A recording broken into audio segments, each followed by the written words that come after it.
So we got to talk about something else that a lot of people have been talking about in Chicago, and that's Ryne Sandberg, the former Chicago Cub, also coach and manager, played for the Cubs, also the Phillies. And joining us now to talk more about that is Dane Placco, who is a huge, let's just get that out the way, baseball fan. Obviously, and Cubs fan, period.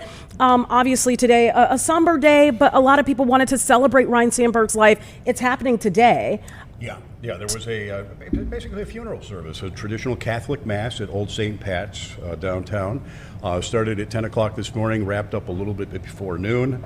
And of course, there was a lot of tears, a lot of sad reminiscence, but also a lot of laughter. It was, when you get a room full of church people, ball players and ex-ball players telling stories, there's bound to be some fun as well. They talked a little, about his career. Talked about what he meant to Cubs fans, what he meant to the city, but also more than anything about him as a person and what he meant to his family and how what a great father figure and grandfather figure he was. In fact, his grandchildren all came up on the church at one point and to deliver some of the readings and to help with the service. It was a very touching moment. That's one of the things that I think a lot of people I've heard from had to say about him was really about his character. A lot of people remember him obviously for being a great player, but character seems to be the thing that really stands true when you hear his name. It's like synonymous. He was a quiet guy when he played for the Cubs, and even after his career, he wasn't a big talker. But he also, part of that was just the way he was raised. He was taught never to call attention to yourself, which seems contradictory for a professional athlete, doesn't it? But he didn't brag. He was very much unlike a lot of the modern athletes we have today that can't stop talking about themselves. You had to really twist his arm to get him to. But behind the scenes, and we talked a couple weeks ago, I had Barry Rosner, the former Herald sports writer, Daily Herald sports writer, on talk, who also helped write Sandberg's Hall of Fame speech. And the Sandberg that Rosner described is very unlike the one that we saw in public. He describes a guy with a great sense of humor who loved to laugh and loved to talk and loved to tell stories. But in front of the cameras, he's a little bit more shy. Yeah, I think it's interesting to talk about a player like that and kind of juxtapose it with the players of today, because it almost seems as if our environment forces you. Even your popularity is kind of like connected to it. Your presence on social media is connected to what you do professionally. If you want to know what Ryne Sandberg was all about, consider this. So in 1995, he was still at the height of his career, height of his powers. He had a contract that was owed another $16 million over the following 2 years. But he was having some family difficulty. He and his wife were headed towards a divorce.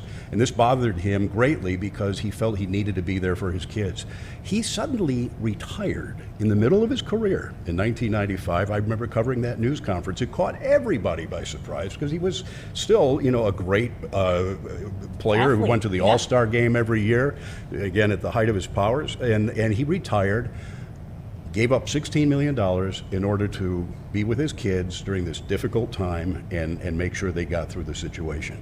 That was Ryne Sandberg. Yeah, which says a lot about character, because there's a lot of people that they wouldn't do that. They want the fame over sometimes families. And money. What do you think his legacy looks like, moving forward, and really what other athletes coming up can really glean in from that? I think his legacy is just one of professionalism. I mean, he was a gifted athlete, but he worked very hard to get to where he got.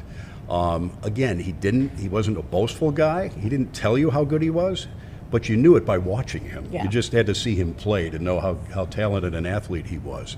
I hope that players going forward, and they really did respect him. There's no doubt about that. In fact, many of the people at the church today were his former teammates, some of whom actually got up and spoke. Other Hall of Famers were there, including people not necessarily associated with the Cubs, like Joe Torre, the former Yankees manager, a number of great players. Ozzie Smith, the great shortstop for the St. Louis Cardinals, came to the funeral.